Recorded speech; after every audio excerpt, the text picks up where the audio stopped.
This week on Inside Boulder News. These pearly whites have a bigger smile thanks from a little help from the city. This insecticide is the reason for bee decline in recent years. We'll tell you what steps to take to keep bees and creeks safe. And OSMP kicked off a new plan process to preserve Boulder's open space for years to come.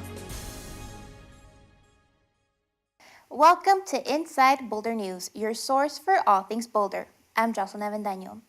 It's been 6 months since the implementation of the sugar-sweetened beverage tax, a voter-initiated incentive that places a tax on sugary drinks in the city. The city awards grant money to health organizations like Dental Aid in an effort to serve underserved populations. Jonathan, you're gonna have a seat right in there. It isn't the most pleasant visit. All right, go ahead and open. But it's an important one everyone needs to take, especially kids. Here you go. Go ahead and put these on. So we've got a disease that's about 98% preventable. And most of the time, the first point where people will go to get that dental care met is in an emergency department. Dental care is something that can be put off by many people for a long time. For many families in Boulder, dental aid isn't always affordable. Go ahead and bite down for me. Though there is medical assistance available from the government, only a certain number of patients can be seen a certain number of times. Thanks to the money generated by the sugar-sweetened beverage tax, more kids can now be seen more often. Some children need to be seen more than just twice a year. To keep them healthy and maintain health, with this grant, we'll be able to see them maybe 3 times a year or 4 times a year. Dental aid has been operating in this space since the 80s, and each year about 8,000 to 9,000 patients pass through here.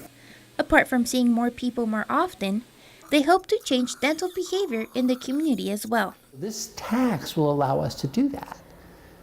This tax will allow us to really concentrate our time not on just fixing the cavity, but changing what caused the cavity to be there in the first place. Dental Aid isn't the only organization receiving grant money from this tax.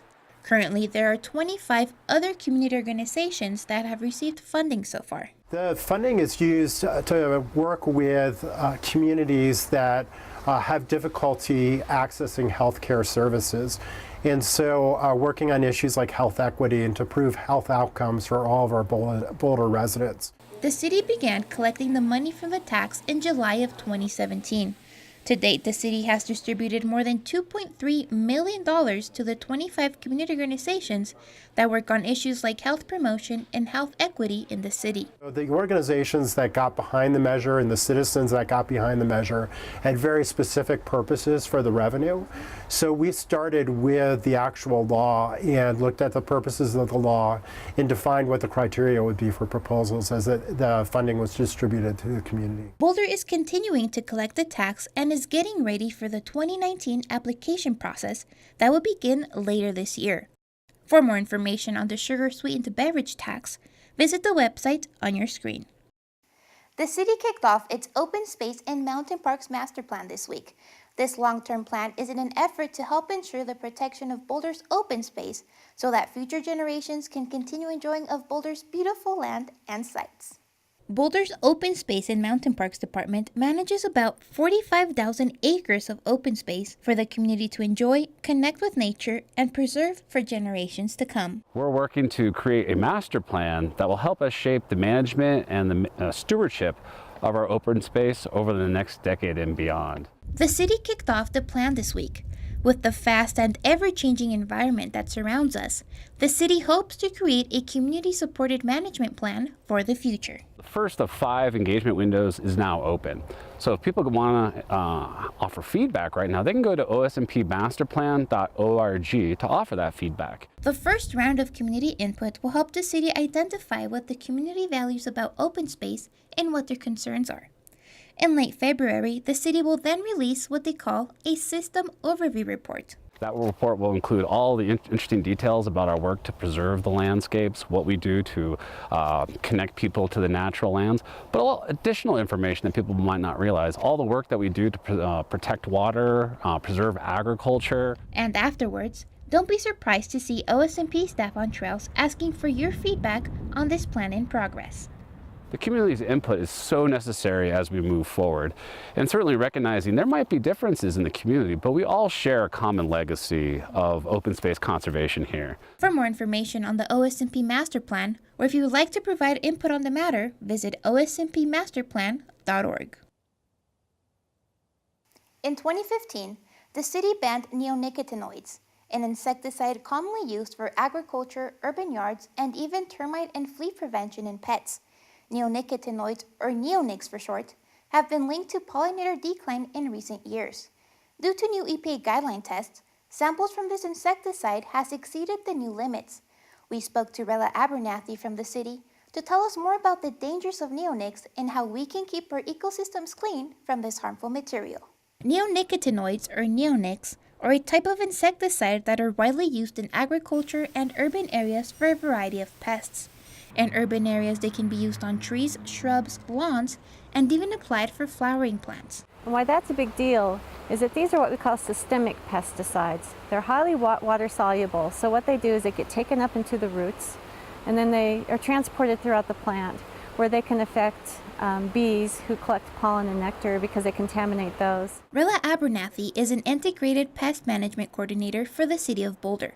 She says that neonics are one of the reasons for the bee decline in recent years. Not only that, but since this insecticide is water soluble, they wash out into the stormwater systems and end up in our creeks. The problem, what we were concerned about, was that it was just found pretty much everywhere we checked in the creek systems. And all of those levels are above the revised EPA benchmarks.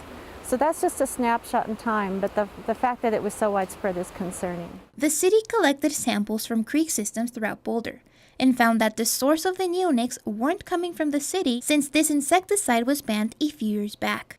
This means that the main source of neonics were most likely residential homes and businesses. People will go to the store and buy a product, that they'll say it's tree health or turf health, put it down without really thinking about what's in it. When looking for products to take care of your lawns this spring and summer, it's important to look at the labels and learn how to recognize and avoid neonic ingredients like imidacloprid. By not using pesticides in your yard and planting a whole array of native plants and flowers that provide food and nectar for pollinators and other wildlife, together that makes a big impact when enough people do it and can really reverse things and turn things around. If you would like to learn more about keeping your lawns free from pesticides, the city will be holding a workshop on January 29th from 5:30 to 7:30 at Boulder Library's Canyon Gallery. Boulder's Winter Walk and Bike Week is coming up fast.